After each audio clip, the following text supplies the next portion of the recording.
Ladies and gentlemen, welcome again to the analysis of YOLENO TV. I hope you're well from wherever you're watching this channel. Now, I want us to delve into the growing crisis between William RUTO and Rigathi GACHAGUA. RUTO and Rigathi GACHAGUA have upgraded their internal wrangles that is threatening to split the UDA party. But first, I want to take you to a tweet that Gabriel Oguda shared. Rigathi on Mount Kenya Kingpin. 6th August 2023. Mr. President, I want to announce here at Sagana State Lodge that you are now the confirmed leader of the Mount Kenya region. You are now our king. On 1st June 2024, we came here and vilified Uhuru Kenyatta. Come rain, come sunshine, we will never again be used to vilify our king. You see, that tweet is about Rigathi GACHAGUA flip-flopping. The first time on the 6th August 2023, he talked about William RUTO being the kingpin of Mount Kenya. Then, the 1st of June 2024, Rigathi GACHAGUA flip-flops, and then now says that he will never be used to fight their king. So what Rigathi is merely trying to say is that Uhuru Muigai Kenyatta is actually the kingpin. So this is what Rigathi confirmed. And then I will take you to a tweet by NTV. NTV shared something here, and it's good if we also go through the tweet. But before we go to that tweet by NTV, please let me encourage you to take a moment and like this video. Mind you, if you like this video, that is the only way you support our work, and that is the only way YouTube get to share our content. And if you are a viewer who hasn't subscribed, please take 1 second and subscribe. And to existing subscribers, thank you so much for making this channel grow. NTV also shared a tweet. So this is what NTV said. President RUTO has felt compelled to reiterate that MP's obligation is to crisscross every part of the country as they discharge their mandate. According to him, they will be failing in their role as national leaders if they only confine themselves to their constituencies. I don't know whether you've understood this tweet. I wish I could read it again, but RUTO is talking about allowing MPs to crisscross the country. That is, if they are allowed to be confined to their constituencies, then they will never grow. So, personally, I know why RUTO was making this kind of statement. And this statement, he made it before leaving for the Korea, meeting. So, what happens here is that RUTO was merely trying to respond to Rigathi GACHAGUA. If I may take you back a bit to the fundraiser at Cases, Of Rift Valley leaders close to President William RUTO of meddling with Mount Kenya politics and... So the problem, Senator Mandago, is a few leaders from this region who have proximity to the president. Ndio wanakoroga siasa huko kwetu. Let us leaders here, a few, and there are few people who have proximity to the president. Wamefura, wamekuwa na kiburi mingi. Wanafikiria ati sasa wamefika, wanaweza kuja mlima ati wapange viongozi ya mlima. Sisi hatuwezi panga viongozi ya bonde la ufa, lazima tuheshimu nyinyi. Msijaribu kutupangia siasa ya mlima Kenya na kutupangia uongozi wa mlima Kenya. Nyinyi mpange siasa yenu na uongozi wenu. Siku Rais William RUTO atastaafu after 10 years. Sisi hatutaingilia vile mnataka kupanga, nyinyi mtapanga wenyewe. GACHAGUA in that meeting, just like you've already known, I believe, warned leaders in Rift Valley from crossing over to Mount Kenya to create division. They even went on an extent of telling them that they don't understand the dynamics, the political dynamics of Mount Kenya. So GACHAGUA blamed the people who are surrounding William RUTO. So RUTO's response is seeking to defend the likes of Sudi, Murkomen, because these are people who are accused.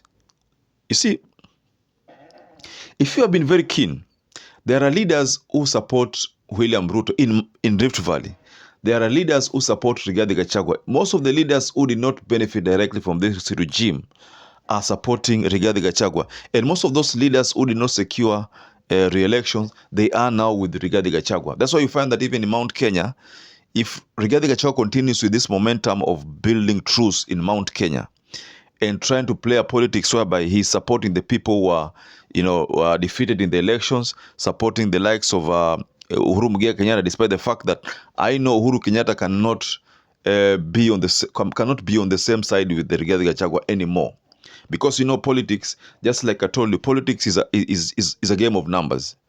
And I can confidently say it's just like a game of chess, and I've maintained that in this analysis. So what I'm trying to say is this, that Uhuru also knows very well that Rigathi Gachagua could be aiming at something.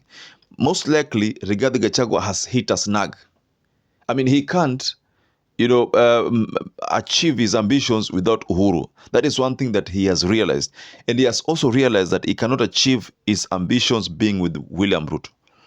Of course, the fact that Rigathi Gachagua is the deputy president, he has already achieved something that he could have never achieved. And that is thanks to William Ruto, maybe. That's what I can say. So, in a nutshell, Rigathi has been responded to by William Ruto directly. And this is already symbolizing the growing tension in the UDA. If I may make a comparison between now and 2013, 2017, you see the beef that has already grown in this first term already points to a fact that things might not work for William Ruto. In 2017, 2027, there might be some political feuds that shall have grown to a very high level. Ndindi Nyoro is in Mount Kenya, and Ndindi Nyoro is aiming the same position that Gachagua aims. But Ndindi Nyoro is ready for a deputy president because he knows that he can't just ascend to a presidency. He also is ready for a deputy president. Maybe Ndindi Nyoro is looking post 2032 so that he can team up with Musalia Mudavadi. If we look at the things that Atwoli keeps on saying, Atwoli has been talking about what is likely to happen at Bukungu Stadium, that at Bukungu Stadium there's going to be a big announcement from the Western. So maybe William Ruto is planning on how he can groom Musalia Mudavadi so that Musalia Mudavadi can team up with Ndindi Nyoro. So this calculation, already Rigathi Gachagua knows it.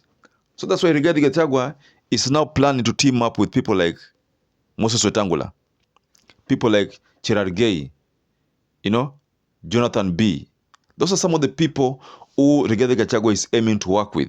He knows that if he does that, then it's going to be easy for him to maybe ascend to what he wants to become, the president. Even though we know that it's not going to be very possible. It's actually like an ant climbing a hill.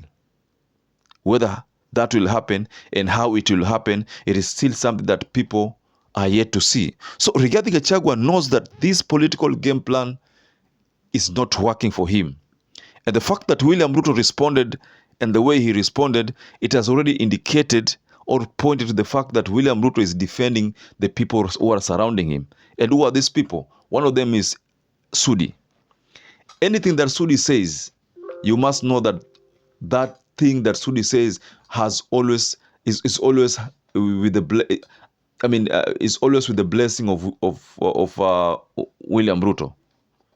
Sudi cannot just make a pronouncement that doesn't have a blessing of William Ruto. So this has been confirmed by the fact that William Ruto made a statement that has been shared by NTV.